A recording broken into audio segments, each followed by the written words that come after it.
Hi, English learners. Welcome to English Unlock the Oral Mastery. Think of this as your daily dose of inspiration, where learning English feels like a breeze and improving your life feels like home. I'm your host, Daniel. And I'm your co-host, Jenny. So, I want you to picture this. Yeah. You're holding your phone and you're trying to send a message to like a group chat. Oh, I know this feeling already. Right. You type out a thought. Then you read it and you decide, it sounds a little weird. Yeah. So you delete the whole thing. Yep. Then you type something else. You erase it again. You do this maybe 5 or 6 times before you finally just, block your screen and shove the phone back in your pocket. We have all been there. It is the classic type, delete, repeat cycle. Exactly. But I mean, the really frustrating part is when that cycle happens completely inside your own head. Oh, yeah. That is the worst. You're standing right in front of someone and your brain is drafting all these wonderful, perfect English sentences and then... And then you just erase them out of fear. Right. You never actually hit send. You just stay completely quiet. Your mouth is basically stuck on mute. I actually like to think of it as an internal Wi-Fi problem. Internal Wi-Fi. I like that. Yeah, so think about when you're sitting on your couch. You're alone, maybe reading a book or watching a movie in English. In that moment, your internal Wi-Fi signal is incredibly strong. Like, you have full bars. Total connection. Yes. Yeah. Your brain is full of rich vocabulary, complex opinions, funny stories. You feel amazing. The connection is absolutely flawless. You sit there feeling like you could debate philosophy in English right then and there. But then the second you step outside, everything changes. Exactly. Yeah. You try to share those ideas with an actual human being, and the connection just drops. The Wi-Fi goes down to 0 bars. It's like the router just completely unplugs itself. It's such an isolating experience, Yeah. Because the words are in there. You learned them, but you just can't access them when it actually counts. I know that feeling so intimately. Let me tell you about my personal disaster at a local bakery a few years ago. Oh, please do. So I walked in, and the smell was just incredible. Freshly baked bread, melted chocolate, powdered sugar, everywhere. And right there in the glass display case, there was this beautiful, rich chocolate cake. Ah, the ultimate test of courage. A chocolate cake. Right. So I stood in line. There were like 3 people ahead of me, so I had plenty of time to prepare. Your internal Wi-Fi was strong. Oh, I was totally in the zone. Full bars. I built this incredibly polite, grammatically flawless sentence in my head. I literally told myself, I'm going to walk up there and say, I would like to purchase 1 slice of that delicious chocolate cake, please. Wow. That's a beautiful sentence. It hits all the right notes. It's polite. The vocabulary is great. The grammar is perfect. I thought so too. I rehearsed it 4 times while waiting. I was so confident. Yeah. But then the person in front of me moved. It was my turn. Moment of truth. I stepped up to the counter, and the worker behind the glass, she just looked up and made direct eye contact with me. And in that single second, my brain just crashed. Oh, no. The Wi-Fi disconnected entirely. The mute button got pressed. Hard. I completely froze. I just stood there staring at her. I could feel my face getting super hot.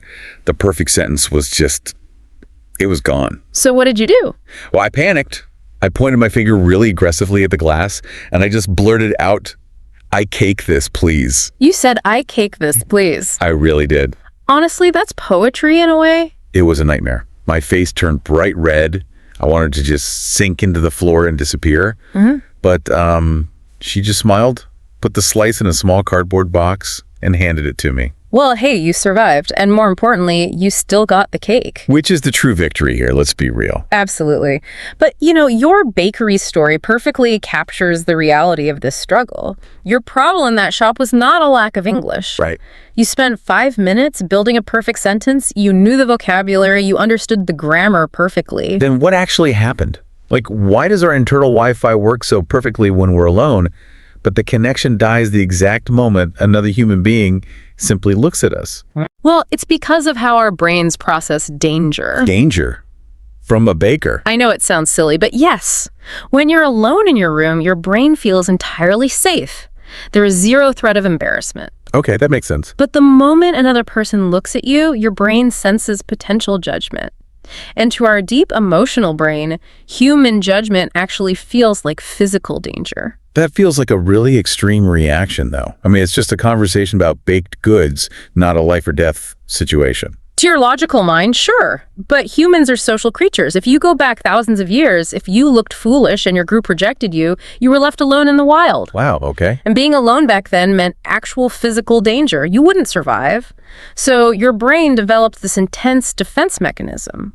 We can think of this mechanism as a very strict, mean teacher living inside your head. Oh, man. I know that teacher well.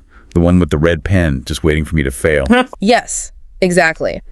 While you're just trying to buy a snack, the strict teacher wakes up and starts shouting, "Did you use the right verb tense? Is your accent too strong? Everyone in this bakery is judging you." It's so loud in your head. And the pressure becomes so intense that your brain simply shuts down the language centers to protect you from making a mistake. We basically freeze to avoid looking silly. We just stand there in silence waiting for this magical moment of bravery to wash over us. And it never comes. It really doesn't. And that waiting, it leads us straight into a very common, very quiet trap. We get stuck waiting for the perfect bus. The perfect bus. This is such a huge trap. Let's really paint a picture of this trap for everyone listening. Imagine you're at a party. The room is buzzing, people are laughing, maybe some music is playing softly in the background. Sounds fun. You're standing in a circle with some colleagues, and they're having a really lively debate about a new movie that just came out. Okay, so you're holding your drink, nodding along, and you understand almost every word they're saying. Your listening skills are working perfectly. Yes, and you even have a great point to make. You notice something in the movie that literally no one else has mentioned yet. So you step up to the mental bus stop. You start building your vehicle. Right. You want your contribution to be smart. And in your mind, that perfect vehicle, the perfect bus, is a sentence with absolutely zero flaws. It has to be flawless. It needs to have advanced vocabulary to show you're intelligent. It needs complex grammar so you sound professional.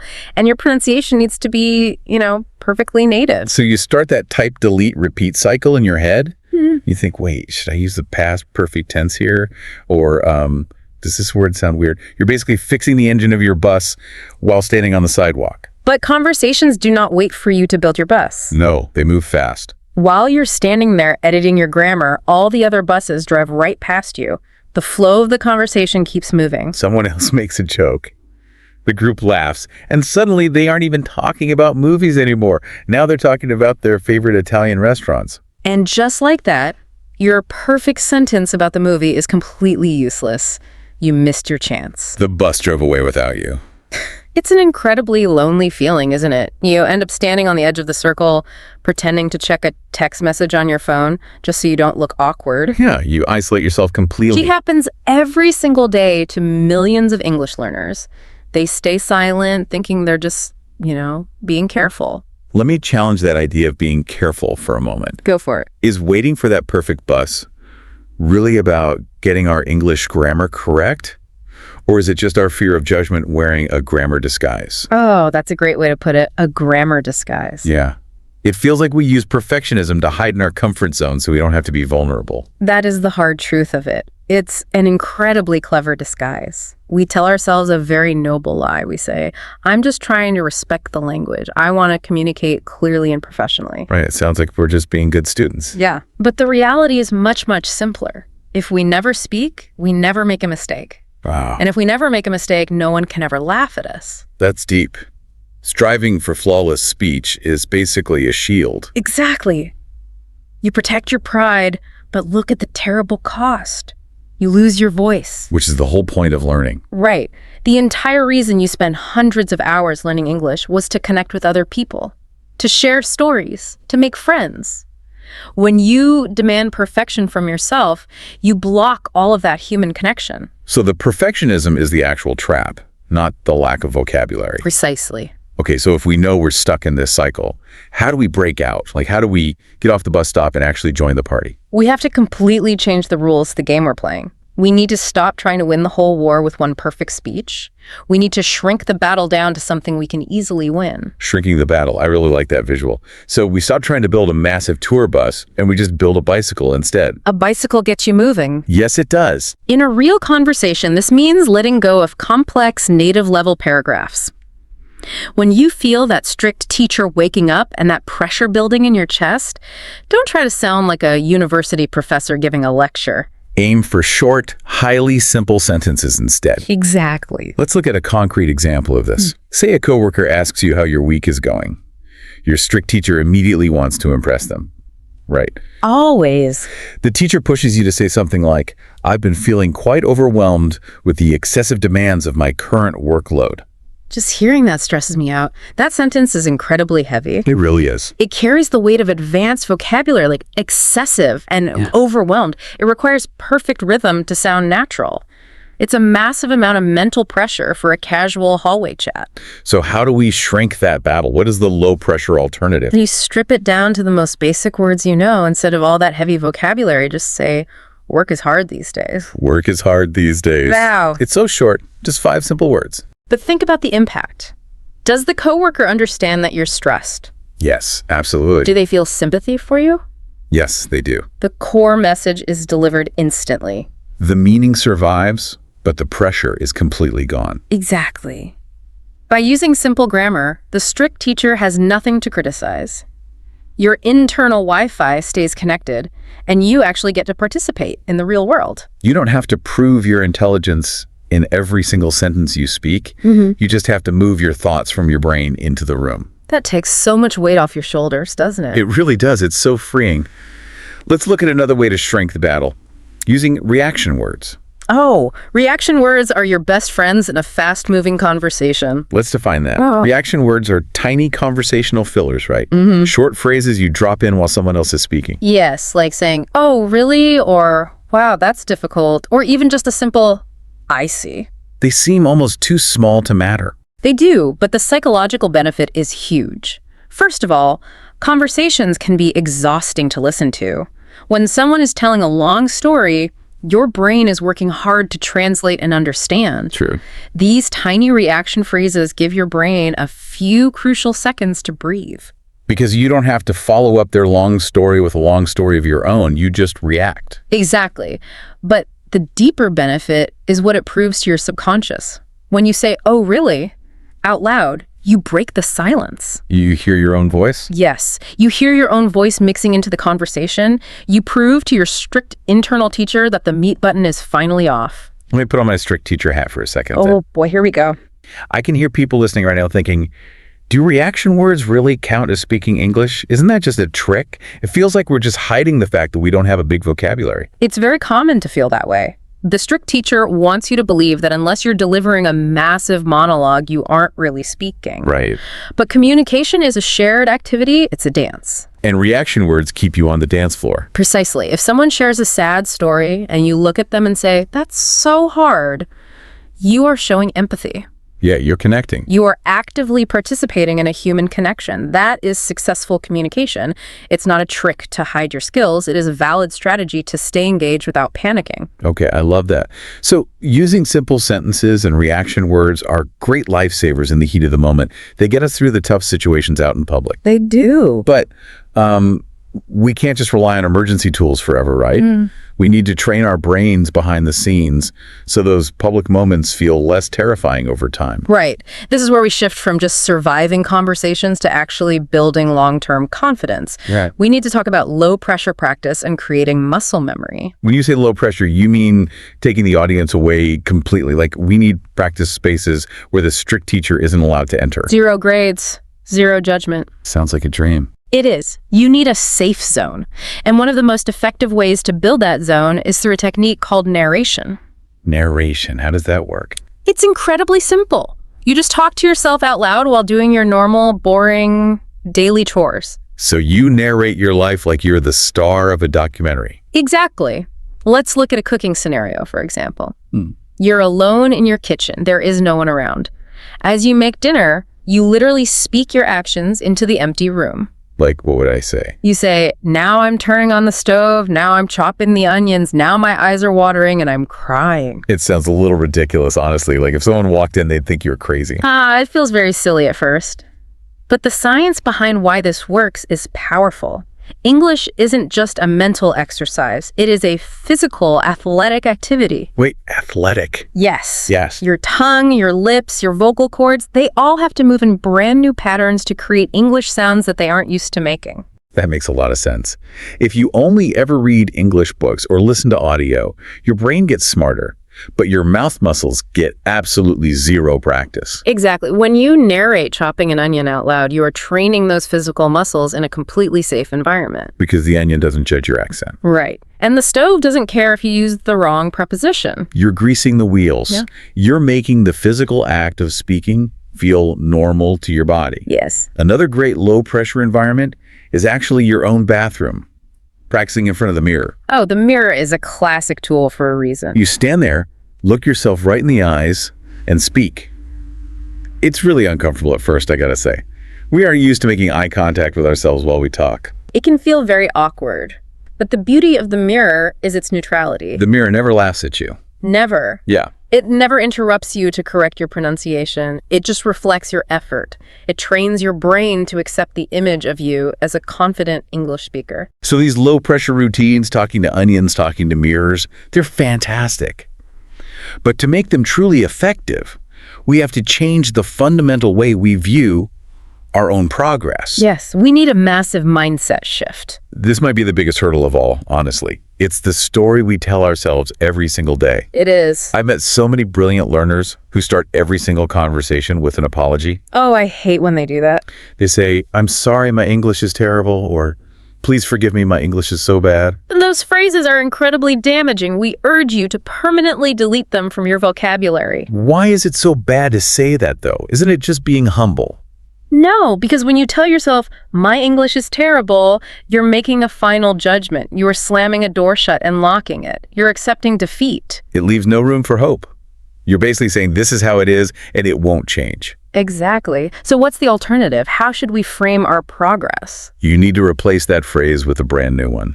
From now on, your mindset is, my English is under construction. Under construction. I love that. Let's dive into why that metaphor works so well. Yeah, think about it. When I picture a building under construction, it's not pretty. There's scaffolding everywhere, there's dirt all over the ground, the walls are exposed, and it's incredibly noisy. It's completely messy. Very messy. Huh. But if you walk past a real construction site, you don't look at the half-finished walls and say, wow, what a terrible, ugly building. No, you don't. You understand that it's a process. You know it's going to look great eventually. You respect the work being done. We need to give our language skills that exact same respect and patience. Saying your English is under construction is powerful because it's honest. It admits that your language isn't perfect yet, but also proves that you are actively building it. It's getting taller and stronger every single day. Every simple sentence you use in a meeting is a new brick. Yes. Oh, really? You drop into a conversation as a layer of paint. Every time you narrate your cooking, you're strengthening the foundation. It completely changes your relationship with mistakes. Messes are expected on a construction site. And mistakes are expected when you're building a language. Precisely. I do want to push back on this practice phase, though, because I know a lot of learners worry about this specific thing. Okay, what is it? If we practice alone in the mirror, or talk to our vegetables in the kitchen, and we continuously make grammar mistakes while doing it, aren't we just building bad habits? Aren't we creating bad muscle memory? The strict teacher loves to throw that fear at you. Don't practice unless an expert is there to correct you. Right. That's what we're taught in school. But we have to look at the hierarchy of our goals. Right now, at this stage, overcoming the mute button is vastly more important than perfect accuracy. You can't fix a problem that doesn't exist yet. Silence is the real enemy, not a misplaced verb. Exactly. A teacher cannot correct a silent student. You can't edit a blank page. You have to get the words flowing first. That makes total sense. Our goal today isn't to magically erase your fear.